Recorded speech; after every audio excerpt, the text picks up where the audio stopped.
Bonjour, alors aujourd'hui je vais vous parler de recyclage en Afrique. Il ne s'agit pas de n'importe quel recyclage, il s'agit de déchets d'équipements électriques et électroniques, aussi appelés D3E. Alors je vais commencer par vous citer deux chiffres importants. Le premier c'est 53,6 millions. Il s'agit du nombre de tonnes de D3E qui ont été produites en 2019 dans le monde. Pour vous donner une idée, ça représente 7,3 kilos par humain dans le monde, juste pour l'année 2019. Le second chiffre, il est assez mal connu en réalité, il est estimé entre 7 et 20%, et il s'agit des D3E européens qui ont été exportés dans des pays en développement. On voit donc qu'aujourd'hui, ces pays en développement font face à un réel flux de déchets qui est conséquent et croissant. Alors ces déchets, ils peuvent être d'abord vus comme une menace. En effet, ils contiennent souvent des métaux lourds qui peuvent contaminer le sol, l'eau, l'air. Ils peuvent aussi présenter des risques sanitaires. Ensuite, on peut aussi les voir comme une opportunité, une réelle aubaine, en particulier pour les déchets électroniques qui contiennent, comme vous le savez, une grande variété de différents métaux. Alors, on a souvent l'impression que ces métaux sont présents en infime quantité, surtout ceux qui sont des ressources critiques, mais en réalité, pour des métaux comme l'or, par exemple, on estime qu'ils sont 50 à 100 fois plus concentrés dans ces déchets électroniques que dans des minerais.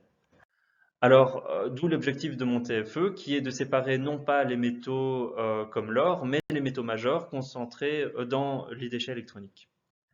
Le procédé, le voici. Alors, ça commence par la préparation d'un solvant. Le solvant qui a été retenu, c'est un solvant eutectique profond.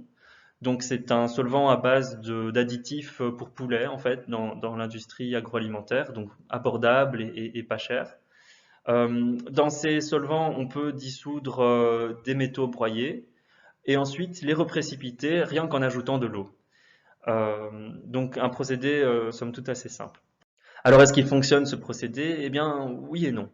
D'abord pour le solvant, en réalité il est assez simple à préparer. Il suffit de mélanger et de chauffer les ingrédients pour préparer le solvant. Après, on observe après 24 heures une certaine augmentation de la viscosité qui traduit une dégradation du solvant. Pour la dissolution, il y a un métal qui fonctionne bien en particulier, c'est le zinc, mieux que pour les autres métaux. Après, évidemment, la cinétique de dissolution est beaucoup plus lente que pour d'autres procédés comme l'hydrométallurgie. Et pour la précipitation, ben, comme promis, on arrive vraiment, rien qu'en ajoutant de l'eau, à récupérer des sels métalliques. Et après, surtout pour le zinc, pour les autres métaux, ça reste plus compliqué. Mais je pense que voilà, au final, ces solvants techniques profonds sont une alternative intéressante, surtout dans un cadre où on cherche une certaine résilience plutôt que de la performance. Et pour ma part, je pense que c'est intéressant pour les développements futurs de l'industrie. Merci.